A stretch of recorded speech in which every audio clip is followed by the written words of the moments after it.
అందరికీ రామ్ రామ్ అండి. ఈరోజు అయితే బేల్పూరి సింపుల్గా చేసి చూపిస్తానండి. అందుకోసమని మరమరాలని నేనైతే తీసుకొని కొంచెము రోస్ట్ చేసుకున్నానండి. మామూలుగా చూడండి, ఇట్లా రోస్ట్ చేసుకున్న దాంట్లో కొంచెం వేయించుకొని పొట్టు తీసుకున్న పల్లీలు అయితే వేసుకున్నానండి నేను.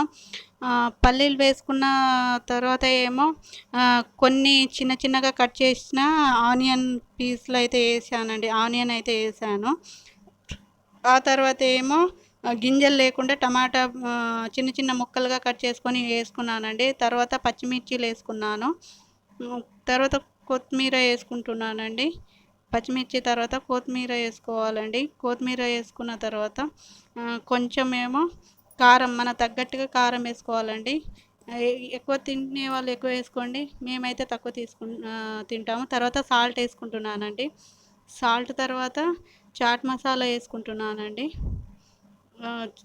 చాట్ మసాలాలు వేసుకున్న తర్వాత ఏమో కొంచెం ఆయిల్ వేసుకొని, ఇప్పుడైతే ఆయిల్ వేసుకుంటున్నానండి. కొంచెం ఆయిల్ వేసుకొని మొత్తం ఆయిల్ వేసుకున్న తర్వాత మొత్తం మరమరాలకి పట్టేలాగా అయితే కలుపుకోవాలండి. ఇలా కలుపుకోవాలి. మీకు ఇష్టమైతే మీరు మీ దగ్గర నిమ్మకాయ రసం కూడా పిండుకోవచ్చండి. దీంట్లో నిమ్మకాయ రసం అయినా పిండుకోవచ్చు.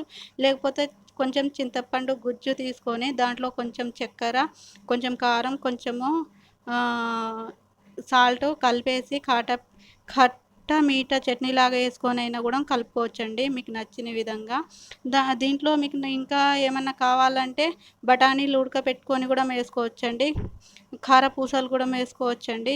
చూడండి, నేనైతే అన్ని పట్టేలా కలిపిచ్చాను. మా వారికి అయితే కొంచెం ఇచ్చాను, అతను టేస్ట్ చూస్తున్నాడు. ఈ వీడియో నచ్చితే ఒక సబ్స్క్రైబ్ చేయండి, ఒక లైక్ చేసుకోండి.